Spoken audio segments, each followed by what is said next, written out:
Hi guys, how are you? Hello. Hello. Hi. I'm not gonna take the whole time to talk about this character, but I am just going to say very honestly that of my top three Marvel characters, this is genuinely my favorite character in the MCU. Rocket Raccoon is like not free when I tell people that they think I'm insane, but Rocket Raccoon is one of my favorite characters. So for you guys, when you do have to create, Baby Rocket in a sphere of like a movie like this that is, for me as a fan of Rocket Raccoon, a dream come true because it is his movie. What is the joy of like getting to have that kind of I want to call it a weight because for me as a fan of Rocket Raccoon, it feel like you have a lot of weight put on your shoulders because that's what it is. You had a burden Yeah, no, for I mean, me. I'm Steph. I'm the supervisor for Marvel on the show. So, I've done the first Guardians with James. So Mhm. we've had a lot of discussions even at the time, when we were creating the first iteration of Rocket. Mhm. Um, and it was interesting because even at the time, James had an idea of his backstory, right? So we talked a lot about what happened in his past because we wanted to know why he's such that weird, you know, not really nice character in the first film. And we talked in very high detail about what, how did he get these implants and all that stuff. And I know James had that backstory in his mind for a while, and that's why coming back to do the third film was very interesting because that was actually the continuation on what we had discussed about years before, like almost 10 years ago. Um, but it's funny because at the time we looked at, I remember in my office, we were shooting in London at Shepperton Studios, and we had a day where we bought a real raccoon who was called Oreo, and we played with him. And James already knew a lot about raccoons. We had the trainers and everybody with us, and also there was a baby raccoon that was literally I had a picture of James and actually Dave Bautista as well, but James holding the baby raccoon like that.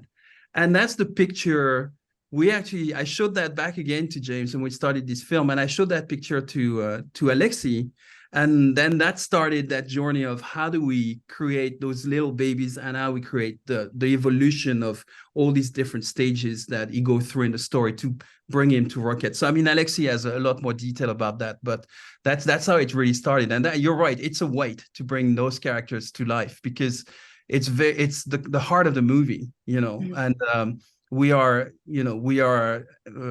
supposed to deliver a really good film that is emotional, and it's a lot of weight on our shoulders to get that done properly. Alexi, you But want to bounce on some stuff? I must add, I agree with you. It's normal. Rocket Raccoon is my favorite character as well. So all good, all good. We all agree.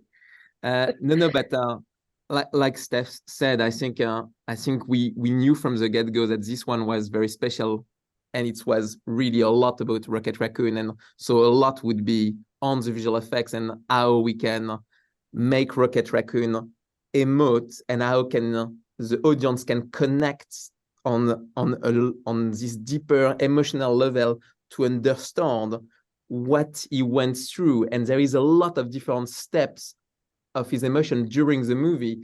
Of course, he starts as a normal raccoon, a runt, and then he starts learning how to speak. He starts to become more and more human, and he makes his first friends, and some would say his first family with this little weird character, the otter called Lila with mechanical arm, and the Tiff, the big walrus on this wheelchair, and Fleur, the rabbit, and they start creating that family, which actually it's four fully digital characters that interact in a fully digital cage environment. So it's true that it's a lot on VFX to make sure that these sequences work in a movie, so not in an animated movie, but in a movie, but as well tell the right story and the right emotion. And there was this contrast as well where the environment is very dark and there is this weird doctor doing experiment on this creature, but as well it was really important for James and Steph to create this bond between these characters, this relationship, and building that family, that relationship between all of these characters. So that was a huge challenge. But I think, the reason it worked so well is James Gunn, as Steph said, knows this character inside out. He knew from the get-go the story. And he directed, during the first 2 days, the real actors that played all of these characters into a mock-up stage. We didn't use mock-up because, of course, these animals move too much like animals, and it wouldn't work to use the mock-up data. But so it's all keyframe animated. But the reference of the emotion of the actors, and we really try to get that, bring a bit of animation love, bring a bit of the real animal, bring a bit like Rocket obviously is made by Sean Gunn in body performance and Bradley Cooper with the facial. So there is all of these different source of emotion and source of material that we have to put into a final mix. And I think it's a big challenge, but I think it's also great to be working on a sequence where you know that the VFX is central not only to the design and the visual artistry, but also to the story and to the emotion. I think it's really, really good to use visual effects and it's not often the case. So I think that's great. I think it was great. And James Gunn, he directed all of these sequences in 2 days. And I can tell you that if you look at these sequences, what he directed versus the final result, it's very close. It's insanely close. And usually there is lots of going back and we change. And here he knew it so well, which made the process easier for us. And so that's why we were able to keep improving with Steph and keep finding the right detail and improving on the performance, because we knew it was quite a straight road. Don't you think, Steph? It was and that's why we wanted to shoot that the first 2 days of production. So on the first 2 days of production in that virtual environment, we shot 15 minutes of the film, which never happens. But we shot that really quick, and we had 3 cameras covering all the time. James wanted absolutely to film this himself with the actors, with the camera operators that he's using for the rest of the film. So it didn't feel like something else. It felt like it was integrated within the film because it was shot the same way, even though it would end up being all visual effects and virtual. The way it was filmed, the way it was acted, the real actors was here with us, except for Bradley, but Sean is doing always Rocket on set anyways. And so it was very fundamental that we kept this as the same, the same fabric of what we're shooting the film. That's exactly the same way, but it's all virtual, and we could shoot it in 2 days at the beginning because it was all storyboarded. Everything James had in mind, he knew that very precisely. And then the cut came in really quick because Fred Raskin, our editor, has worked with James on pretty much all his films. So it was really efficient for that. And we could give Alexis and his team as much time in post-production to actually do it and get it finessed, because it was the heart of the movie, So that was really important for James and for me to get that right. Already when we all sat down at Framestore, the whole team, the producer, and watched that cut that Steph provided to us. And a lot of people cried. And it was people in mock-up suits in a gray environment, and people cried. So it was that good already, even before the VFX. So we knew that we had a really good starting point, which was what James Gunn and Steph directed. Yeah. And for Guy and Theo, I think, outside of my deep love of Rocket Raccoon that knows no bounds, there's something with a movie like this that is, so heavily dependent on the VFX working, because if it doesn't work, there's not really a movie, because it is so, outside of the hair and makeup, it is 2 humans kind of, and then the rest are all dependent on some way in making a hair and makeup or a VFX part work for this movie. What is your favorite part of this movie that you guys got to work on as part of the VFX team? Yeah, you want to go? It's hard to say. I mean,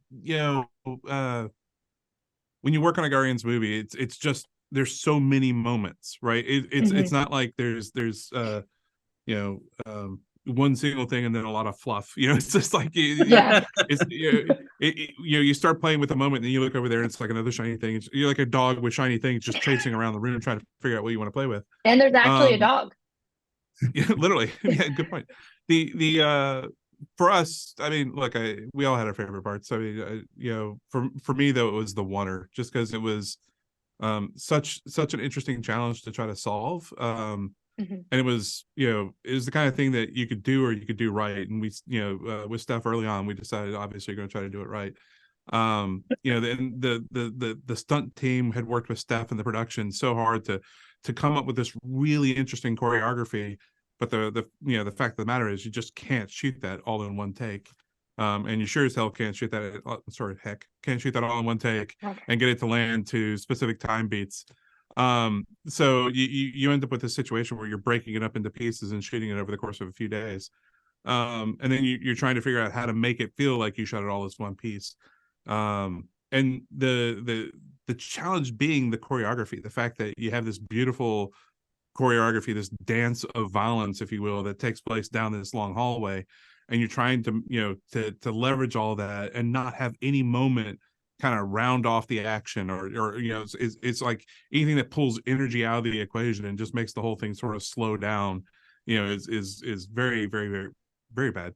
So you're trying to figure out how to put all this stuff back together, and all these beautiful pieces that were shot, put them back together, and then hide the stitches so that it just feels like it was all shot together.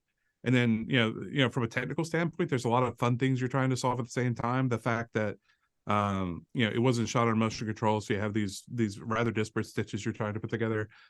Some of the stitches, you know, and I really appreciate from the production that we didn't try to hide every single stitch with a wipe or a rapid pan. So the vast majority of the stitches are very much in plain sight. You're looking right at somebody, and then all of a sudden it's just a different take. But all this has to be set to a musical beat. So we had exactly 2 minutes and 15 seconds from when the scene starts, or the shot, I should say, starts, all the way to the moment that the shot lands. So anytime you want to change an action, anytime you want to sort of embellish a moment, you have to, it's like an economic solution. You have to sort of rob time from other moments to be able to pay for that embellishment. So is this, you know, we were on that shot for an entire year. And it was probably 8 months before we started trying to render significant parts of it, just because it took that long to really figure out all the choreography. Yeah. And Theo, is there one that you're like, I know it's like asking someone what their favorite child is, but is there one that you're like, yeah, that's my favorite. I don't care about children. That's my favorite child. For our contribution, I think the Orgascope, we did both the interior and exterior parts of it, and it's just a real it's a kind of a interesting challenge to sort of crack. You know, it's a very disarming design, and trying to implement that in a way that, you know, is gross enough that it's interesting but doesn't take you out too much when you're watching the film. Like that was the really challenging part.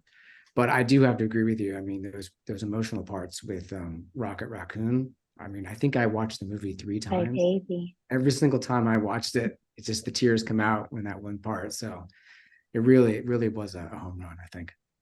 Yeah, I love this movie so much. Thank you guys so much for talking with me today. I really appreciate it. And genuinely, like, you should all be in jail for this.